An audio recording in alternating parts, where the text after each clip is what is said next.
Shifting focus to other international stories, we have the latest coming in from UK as British Prime Minister Theresa May has fired her Defence Secretary Gavin Williamson over the leaking of a key decision related to the Chinese telecoms firm Huawei from a secret security meeting. The British government had held a security meeting over Huawei's involvement in the country's 5G network.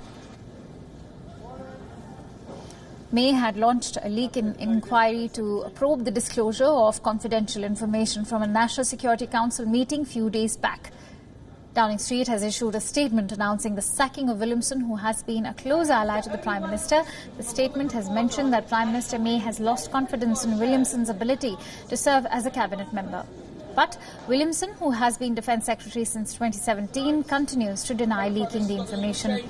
Williamson has released his letter to the Prime Minister in which he has denied any kind of involvement in the leak and has accepted the assurances of his staff about them not being involved. Now, a UK-based news reporter has claimed to have spoken to Williamson after his sacking and has quoted him in a tweet.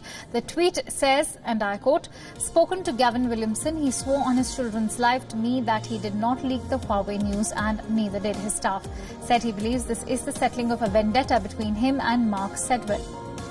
An investigation was launched last week after a newspaper reported that UK Security Council had agreed to let Huawei participate in Britain's new 5G wireless communications network. The government has insisted that no decision has been made about Huawei.